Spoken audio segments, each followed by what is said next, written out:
Welcome to the Fantasy Football Prophet Podcast, hosted by Craig Phillips and Jeff Torrey. Visit us at fantasyfootballprophet.com. And now your hosts, Craig and Jeff. Welcome everyone to the Fantasy Football Prophet Podcast. I'm Craig Phillips, joined as always by Jeff Torrey, and today we're talking league winners. We each pick three guys who we consider to be league winners in 2019. And well, this really can be like, I mean, the definition of this can be all over the place, can't it, Jeff? Yeah, I struggled with this one. When we brought it up, the idea, it sounds really, really nice, but I have a feeling that everyone immediately thinks these are the three people that you absolutely have to draft. And I feel like each one will come with like an explanation. Yeah. And I mean, we could just go say, oh yeah, Saquon Barkley, league winner, right? That kind of thing. But I'm not going that way, but it's more of based on where guys are going, what I could see happening. I mean, because if you look at 2018, there's a few different guys you could say were league winner type. I mean, you could say even Christian McCaffrey at the higher end, which he was very end of the second, beginning of the third round. You could probably go James Conner in a way until he got hurt. You know, he would have been a good candidate for that. Players like that, Nick Chubb, I even could say would be a guy that could be almost a player like that from last year, if you know, something like that. And so I don't know where we're going to go here. I don't know. I have no idea what you're going to get on your list. So let's go 3-1, Jeff. What's your first one? All right. So with the explanation, the people I picked, anytime I think of league winners, at least in my mind, I think about the guys that don't necessarily have to come up and play very well right away. It's the guys that you almost can get them off waivers. You're going to find them. I'm almost picking the guys that I feel will have a bigger impact the second half of the season, because early on, I don't want to reach too much as far as assuming something is going to happen. But my number 3 in saying that, and it sounds very, very strange, but this one is kind of the late one. You can put him on your bench now. You might be able to get him off waivers. But I think that along the season, he will play a bigger role. I really think that DK Metcalf, even though he's a rookie, has a real chance at being the difference maker on a team. And it sounds weird. I know that he's not a crisp route runner yet. He has a lot of things to improve in. But right now, all you're hearing is good things, which obviously you should. But he's the only game in town besides for Lockett. And I can see that out of necessity, they will have to throw him the ball a ton. And this guy will be a starting wide receiver at the end of the year for your fantasy team. And even more so is he such a freak physically. The fact that if you put him out there, and even if he can't run the perfect hitch route, even if he can't, use his hands to get separation every single play out there, I think that he will be able to just raw out talent-wise, be able to either muscle it, a CB, run by him, do whatever he has to do, and he will put up numbers that far exceed where he's at as a football player right now. So that is why I think DK Metcalf really has that opportunity because of where he landed. He landed in the absolutely perfect position for a wide receiver with his skill set right now. And do you actually think that injury he has right now is actually going to almost help how you have to draft him? Oh, yeah, without a doubt. I mean, he might be the only rookie right now. I mean, he's not doing himself any favors in the preseason right now. People are not drafting him. I'm getting him at nearly the last pick of every draft. And, I miss out on him a few times. Obviously, we've had a ton of drafts. Yeah, a few times I have.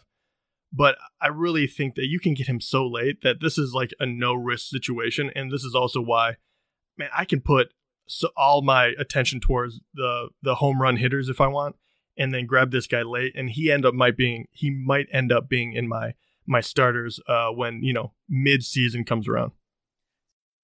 I just don't know 100%, I guess, what to feel about him right now, but there's no risk to getting him.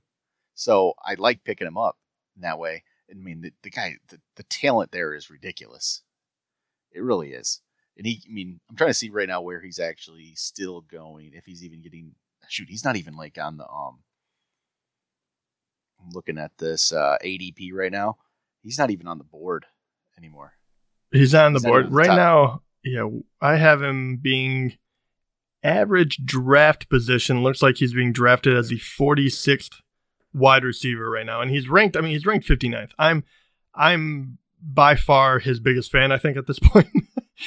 Yeah, look, he was outside of the top 100 on my. That's yeah. why I didn't see. He's in the 10th round now. Yep, and it's because everyone else is kind of showing out, right? I mean, you have a lot of rookies that are really doing well, but the fact is they're still battling for playing time. He's gonna get it. There's no one else there, and heaven forbid Lockett gets hurt as well. He will have to be the number one wide receiver. And the thing I love about why I truly do think that it's the best situation for him is because if you have no time whatsoever to get open as a wide receiver, you better be right. You have to be Antonio Brown. You have to be one of those guys that just has technique, coming out of the yin yang.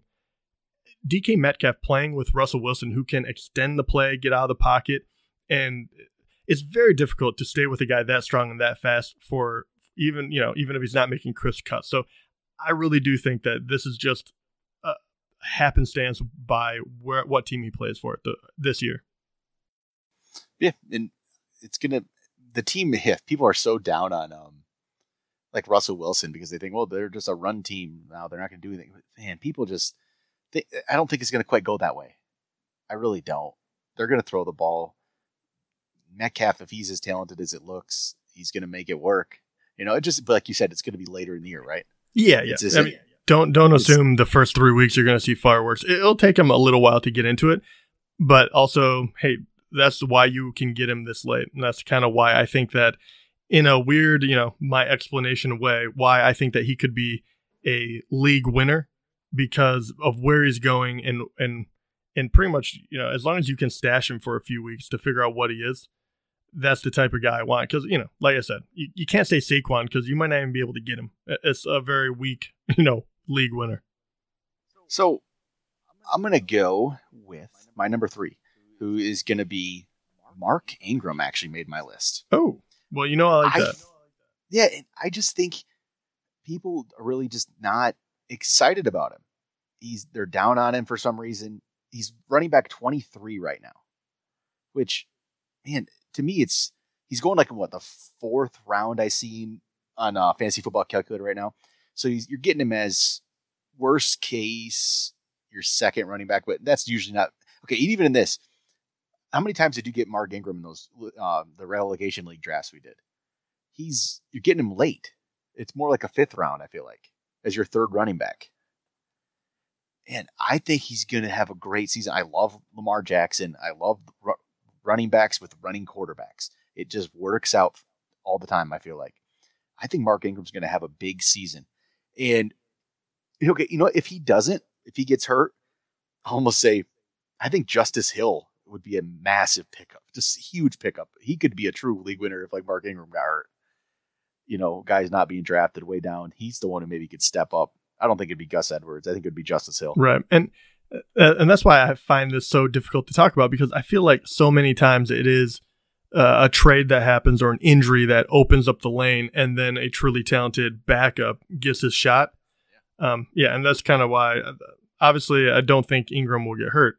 I really much like that, but that's why it's so difficult to predict these. But that's why I think he's so good too, with a committee back. And for some reason, everyone is overlooking him, and I feel like a lot of it is because of his age.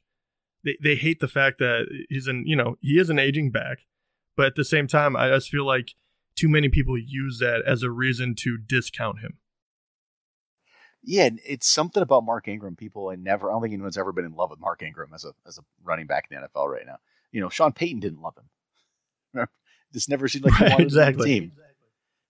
And it feels like it's been that way in fantasy too. People just, he's the guy to forget, and because of it, he falls to 4th round, 5th round, and you get him as your 2nd or 3rd running back, and I think he's going to have a really big season. This is I feel like Mark Ingram's the perfect running back to get if you're going like 0 running back strategy, getting the big wide receivers early. I think Mark Ingram's the perfect guy for that. So Mark Ingram, my number 3. So what do you got at number 2? Once again, it's a little anticlimactic, but once again, I'm looking at a guy that you can get for next to nothing on this number 2. that I think will, at the midway season, finally be the starter. It takes me a little bit of prediction-wise. I worry about the team, but at the end of the day, I really think that you're going to have to find out who Devin Singletary is. And I think that he is the type of player that can be a league winner once again. When at the end of the year, he's going to have fresher, younger legs on, somewhere he has to compete and he has to make a name for himself. So you don't have to worry about him checking out if they don't make the playoffs, which they won't. And I just think that they're going to try to figure out this young core, and with Josh Allen and him, and obviously all the different wide receivers that they have at the moment. I think that this guy could be that difference maker. I think that by the end, Gore and McCoy, I just don't think that they'll be playing there as much, and heaven forbid an injury as well. But if we're talking about aging backs, both of them are definitely getting to that point. And the worry is maybe McCoy wasn't washed up, and maybe that team just could not block for him, which I think, it's a little column A, a little column B last year for McCoy. But I watch him, and even though he didn't do anything spectacular yet in the preseason, like some of his counterparts did, but you watch him make people miss, and when he's not getting a whole lot of blocking, I mean, he's spinning in a crowd of people, and he's gaining 2 yards after that, and he's actually standing up. He's kind of everything that they said he could be, as far as I've seen from the small amount. So I'm really excited to say week 8, they're going to, whatever, he's done, say, and they're just like, we want to see what this kid can do. They throw him out there, and he just tries his best to run amok. And I really think that he's the type of player that you're looking for to say, all right, I can throw him on my bench. And once again, if it doesn't work out, you can always throw him back. But these two that I put here first, they're borderline waiver pickups. Don't get me wrong. But they're the kind that I believe can be league winners because you just don't see them coming. I like the Singletary pick. I love drafting him because it's actually, I've noticed too, though, as the preseason year's gone on, he's inched up further and further in these drafts. I used to be able to get him last round, way down there, and I feel like he's been inching up further and further and further now for me. Yeah, without a doubt too, because running back, even though it's deeper than the past year, I feel there's a certain point where it just falls off a cliff, and and Singletary just happens to be one of the guys late that you can get that has opportunity. And everyone is going to talk about Montgomery. He's going to go way too high, obviously, to be a league winner. I think. And then there's a few others that you could make a case for. But I think Singletary is the one that you forget about, even though he was by a lot of people, was ranked the second best running back coming out.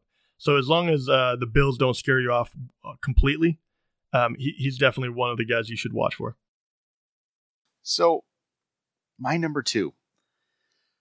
I haven't talked about this guy pretty much at all. People might think I'm crazy, but I am picking Duke Johnson as a league winner.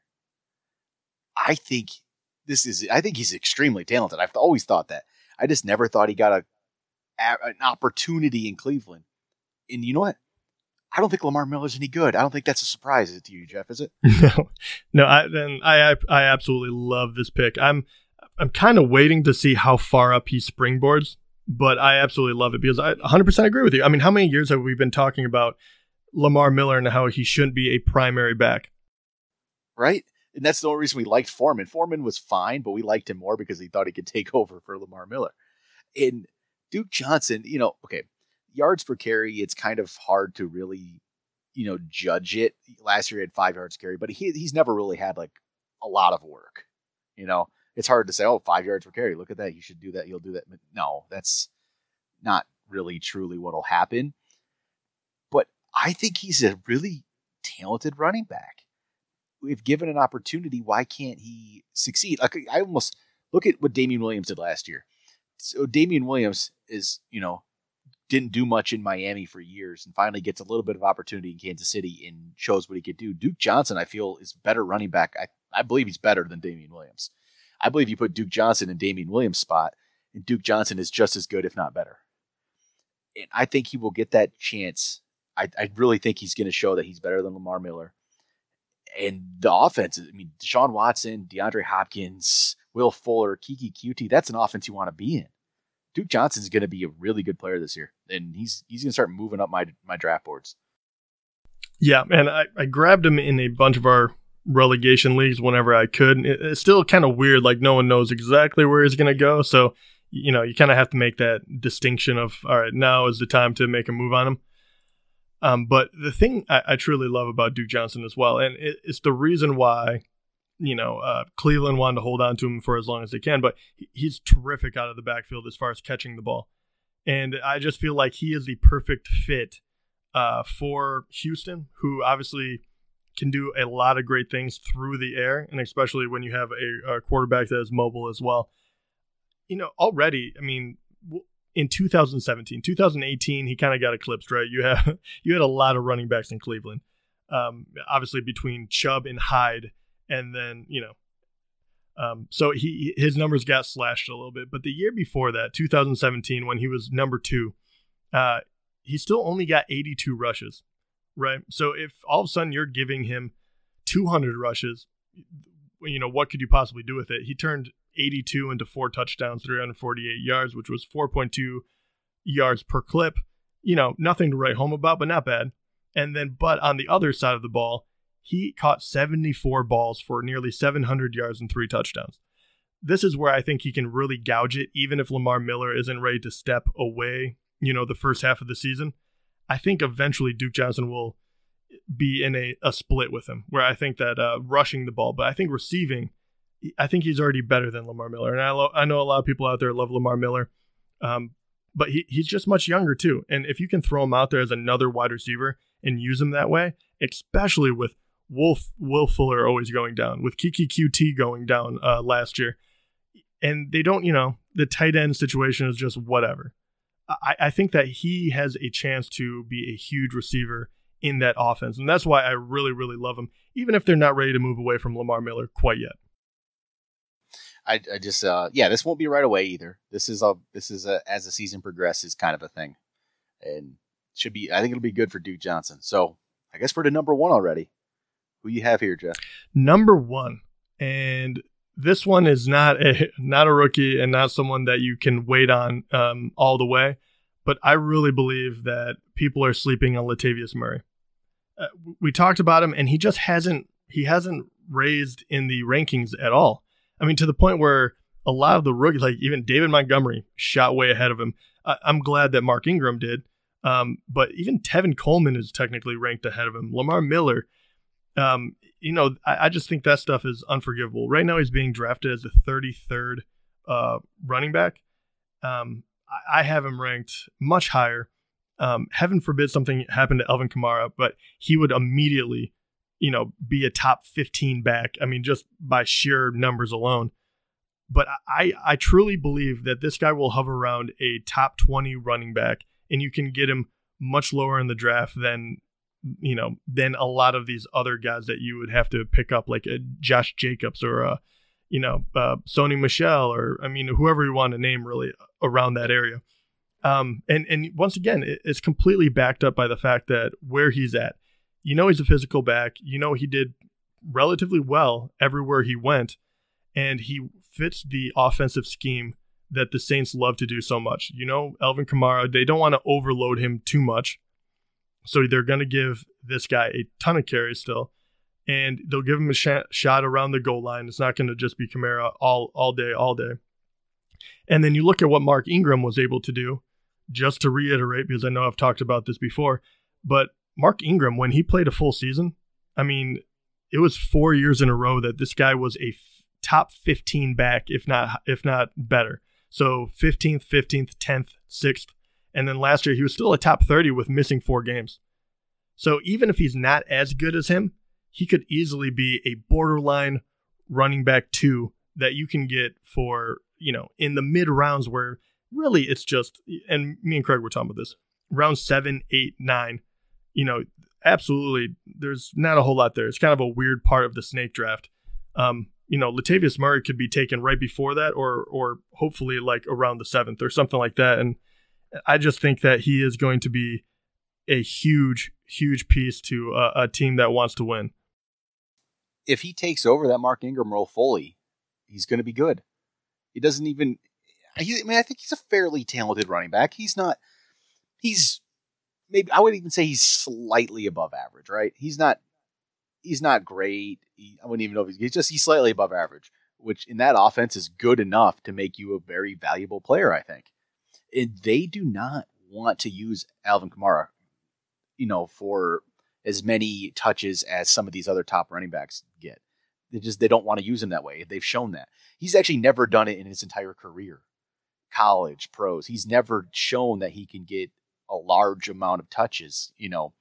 Why would that change now? It won't, right? There's no way.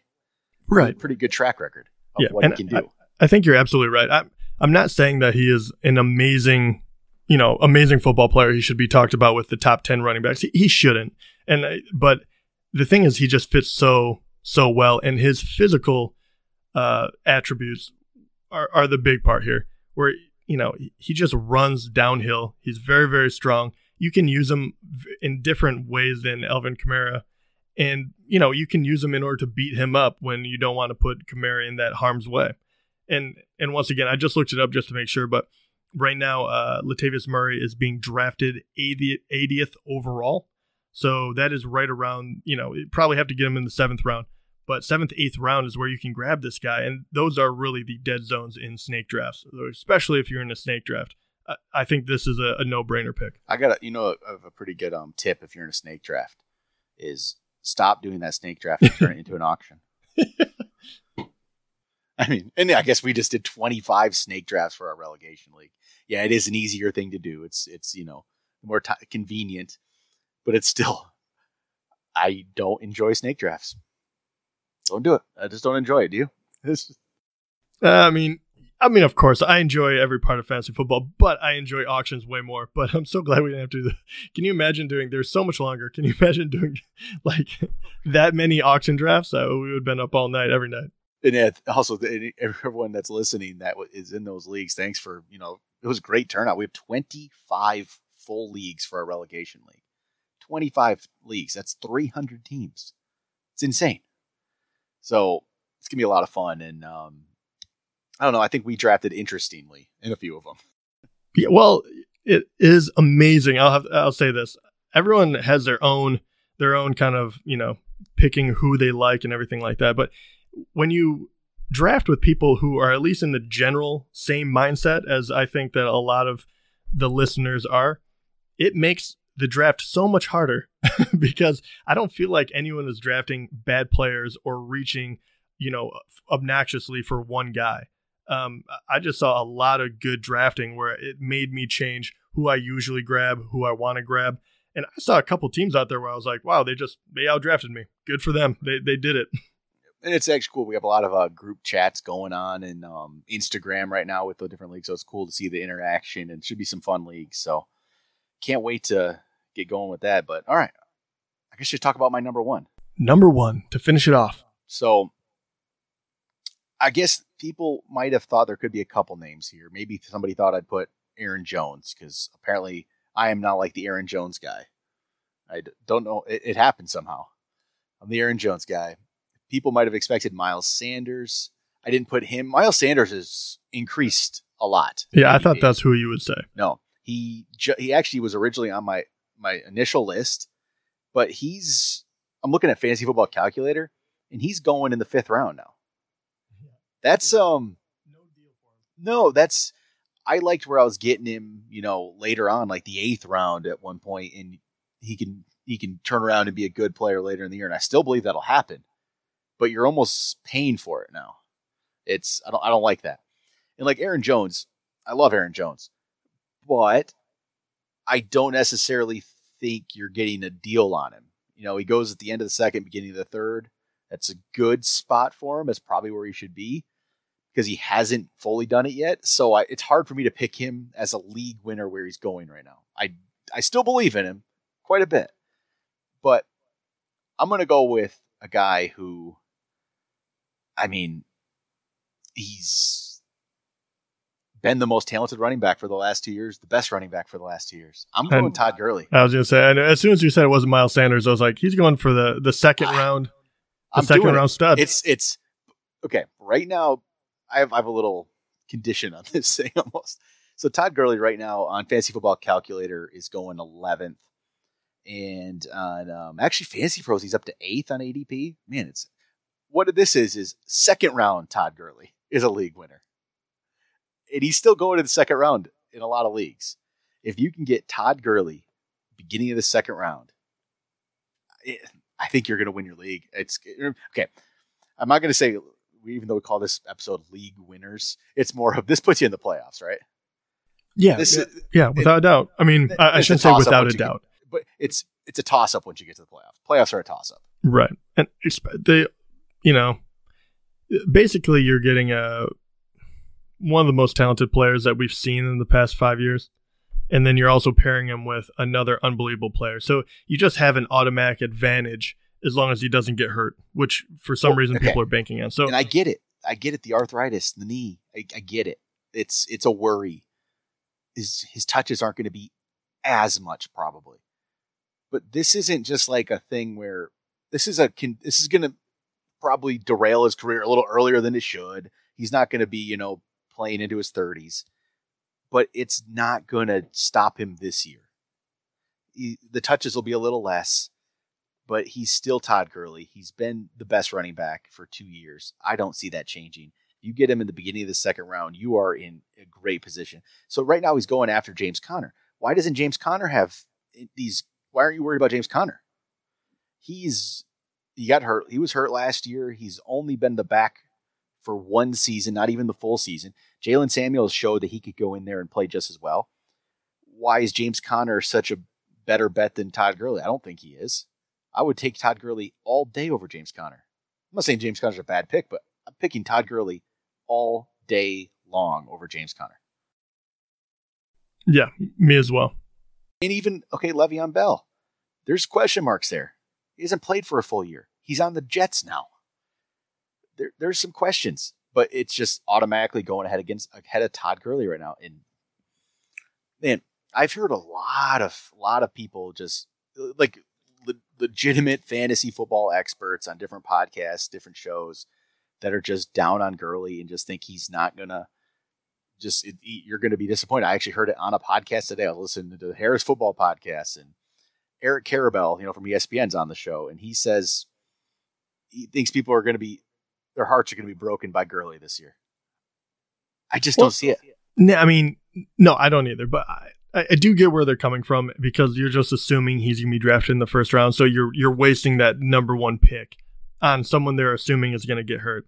And if that does happen, egg on our face, and they're correct. But I feel like they're connecting dots that aren't quite there. I understand, where they're coming from with the knee and everything, but.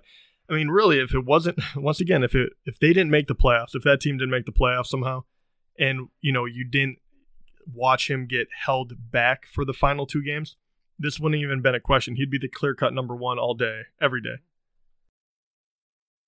I think it's a worthwhile risk, right? I think it's a worthwhile risk to draft him. And I like even though I know it's kind of like in quotations, but I really do like the second round Todd Gurley, because that means you are getting a deal on him. Because like we said, Saquon Barkley, like that was, if you want to throw him out there, you're like, yeah, I guess he's an amazing player. He could be a league winner. But with Todd Gurley, taking the risk on him, because we did hear the thing about his knee, and then taking him in the second round when you already have another player there, I think you really, not that you can't go wrong. It could blow up in your face, but I don't think it derails your whole team for the entire year. No. I think, I don't think it does either. But, all right. I think that's going to do it for League Winners. We'll be back tomorrow with some trending up, trending down players, which, there's a couple of those that could, I guess, qualify in today's show. So, all right, that'll do it. We'll talk to you guys tomorrow.